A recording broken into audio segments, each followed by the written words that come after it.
Saudação internauta, mais um vídeo aqui, tudo bem com você? Hoje estaremos comentando sobre cartas do Novo Testamento. Como sabemos, o Novo Testamento é composto mais ou menos por 27 livros, né? Esses livros que a gente tem. Desses 27 livros aí, classificamos exatamente 21 como sendo cartas. Dessas 21 cartas, 13 são atribuídas a Paulo, né? Segundo a tradição, o modelo mais conservador, o pensamento mais conservador. E essas cartas aí, elas estão representando, todas essas 21 cartas, mais ou menos 35% de todo o contexto, de todo o texto do Novo Testamento. O Novo Testamento representa aí 30% do Antigo, aliás, de toda a Bíblia, né? O Antigo Testamento mais ou menos 70%, que é a lógica. E basicamente isso. Então as cartas representam no Novo Testamento, tirando os evangelhos ali, que é um conteúdo vasto, um percentual absurdo do Novo Testamento, né? Ali após a morte de Jesus, o elemento talvez principal ali, a comunicação principal que você tem é exatamente cartas. Quando você se pergunta, ou quando um crítico se pergunta, um estudioso da área se pergunta por que os cristãos exatamente adotaram o modelo de cartas para fazer essa comunicação. Alguns estudiosos dão as seguintes respostas, por exemplo, que você tem uma expansão, essa expansão rápida ali de evangelização, os missionários se lançando ao campo muito rápido, né, uma evangelização muito rápida, e perseguição, enfim. Você precisa de um instrumento de comunicação que represente essa rapidez. Então a carta exatamente, ela vai mostrar, ela vai trazer em si essa ideia de rapidez, né? Exigia-se uma comunicação muito rápida. Antigamente a gente mandava muita carta e hoje em dia a gente comunica muito mais, aliás, a gente se comunica absurdamente através de mensagens, né? Mensagem mais rápida, instantânea, através de aplicativos. Então, esse avanço da igreja no primeiro século, ali, por exemplo, e essa expansão exigiu uma rapidez da igreja nessa comunicação ali também. Seria exatamente essa questão. O outro elemento que é apresentado também por eruditos dessa área é que a carta ela traz aquele senso de imediatismo pessoal, ou seja, aquela ideia também de presença, né? O autor está presente na carta porque a carta é, né, um documento não tão formal como uma peça ou outra coisa assim mais literária nesse sentido, robustamente, ou um livro gigante escrito durante tempos e tempos. Então a carta ela indica esse algo imediato e também esse aspecto mais pessoal do autor, né, que quer comunicar. Essa carta ela gira muito bem, essa ideia pessoal também, ela reforça muito bem aquela parte de o pastoreio, né? O pastorear à distância, né? Tanto pastorear à distância, a ideia de estar longe, mas você está necessariamente perto nesse sentido. As cartas no Antigo Testamento, quando você olha o Tanar, por exemplo, você não encontra ali, eu não lembro de nenhum livro que seja classificado como cartas, né? Porém, você encontra cartas sendo distribuídas ali. Quando você pega, por exemplo, acho que é 2 Samuel, capítulo 11, versículo 14, enfim, na história de Urias, é enviada uma carta a Joabe, o rei Davi escreve uma carta a Joabe, e exatamente a morte de Urias, né, ela se dá exatamente ali, através de uma comunicação de carta, né? Você pega ali Esdras, capítulo 4, capítulo 5, também existe comunicação de carta, enfim, é algo que está presente também no Antigo Testamento, não como livro, mas como comunicação. Quando você vai, por exemplo, você teria cartas chamadas ali pseudônimas, né? Cartas que estão com o nome de uma pessoa, mas na verdade ela é de outra pessoa, né? Isso era algo que poderia ocorrer claramente, mas havia um certo limite ali, a depender do objetivo que você queria, né? E quem que era a pessoa, enfim, como eu já expliquei no vídeo anterior um pouco sobre a função dos amanuenses. Aí quando você pega, por exemplo, o mundo romano ele vai terminar aqui popularizando a carta, né, tornando a carta algo popular, algo estabelecido, né, e exatamente a carta, na verdade greco-romano, né, o mundo greco-romano, essa carta ali no mundo greco-romano, ela tem exatamente algumas características, por exemplo, ela tem um destinatário, ela tem uma saudação, ela vai ter um corpo e uma conclusão, tá? Poderia aparecer nessa conclusão, por exemplo, uma saudação, né? Era comum das cartas naquele período ali.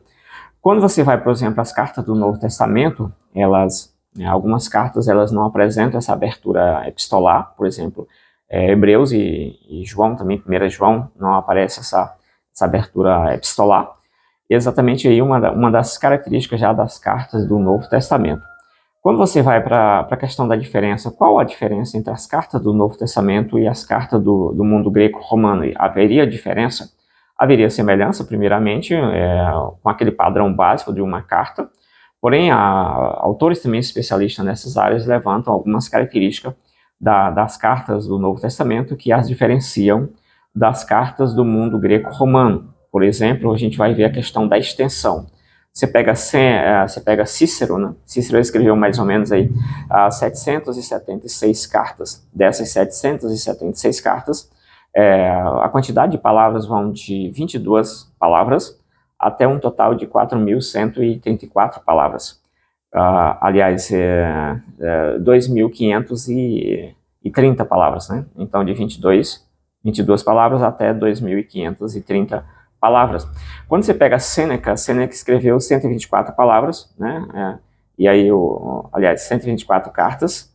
E essas cartas vão variar aí de 149 a 4.000 e alguma coisa de palavras. E aí, quando você vai, por exemplo, para Paulo, que é um autor classificado ali por estudiosos nessa área como sendo criativo e eclético, né, nessa escrita de carta, a média de Paulo de palavras vai ser mais ou menos de 1.300 palavras.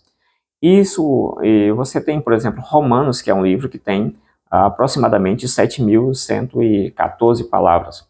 E aí você tem também um outro elemento que pode diferenciar as cartas do Novo Testamento das cartas do mundo greco-romano, que poderia ter, geralmente tem uma doxologia, né, uma apresentação de um hino, enfim, apresentação de uma bênção, coisa desse tipo.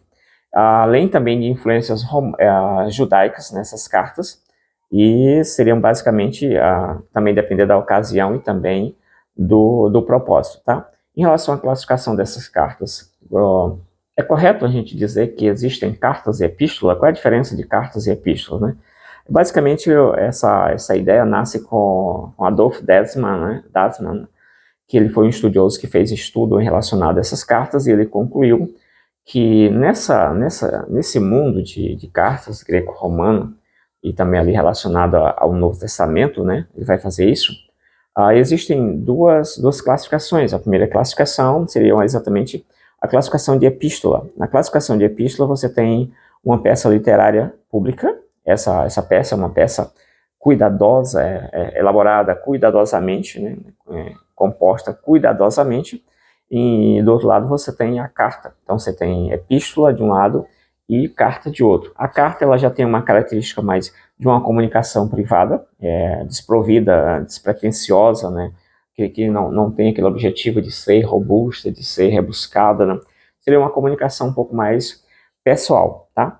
E aí quando você vai, por exemplo, a Paulo, o Desmond vai classificar Paulo dentro dessa categoria. As cartas de Paulo entrariam na segunda categoria de cartas e não epístola, porque ele vai dizer que a composição paulina exatamente aparece como uma composição apressada, e a falta de pretensão literária, ou seja, escreve, mas você não quer realmente trazer o seu objetivo, né, mostrar aquela carta como algo extremamente literário, você quer fazer uma comunicação.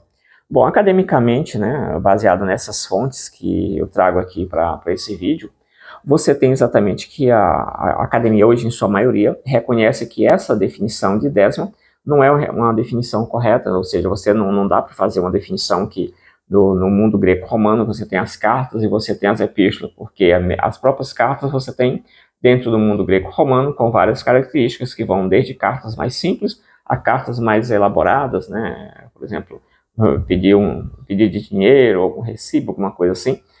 Então você tem essas características aí dentro do mundo greco-romano que faz com que, para esses autores, que a academia hoje entenda, isso hoje eu digo nos últimos 20 anos talvez, que essa definição de Desmond, que é uma definição mais antiga, ela é uma definição imprecisa e uma definição meio superficial, tá? Então fica aí basicamente essas questões, esse levantamento sobre as cartas, e quando você vai, por exemplo, por que você tenta refutar, você refuta essa fala do Desmond, por exemplo? É basicamente porque você tem no Novo Testamento, quando ele classifica as cartas de Paulo estando dentro dessa categoria de cartas mesmo, né, e não necessariamente epístolas, você vai encontrar, por exemplo, Romanos e também o Hebreus, que são cartas extremamente literárias, E você vai encontrar cartas como, por exemplo, Filemon, Terceira João, que são cartas mais, assim, corriqueira, carta do dia a dia. Então fica aí, espero que você tenha gostado desse vídeo, comenta aí se você concorda com essa questão de não haver diferença precisa entre cartas e também epístola. Os autores também fazem levantamento de que muitos já têm tentado provar isso aí, estudar as cartas do mundo greco-romano, mas não se tem obtido um sucesso nessa clara distinção entre carta e também epístola, tá? Espero que você tenha gostado do vídeo, comenta aí se já conhecia esse debate, se tem aquele outro debate lá de Paulo, das cartas de Paulo, quais são as cartas que realmente Paulo escreveu, quais são as que são pseudoepígrafes, que já é outra questão, né? Mas aqui o objetivo do vídeo era trazer essa introdução sobre as cartas de Paulo, principalmente focado na pergunta se havia uma diferença entre epístola e cartas, seria correto você dizer que havia essa extrema diferença, tá? Então, basicamente isso, comenta aí a respeito do vídeo, do tema, se você concorda ou não concorda, conhece outro autor que faz outra classificação, comenta aí, compartilha conosco o conhecimento aí, assim como a gente está tentando fazer aqui no canal também. Valeu, fui!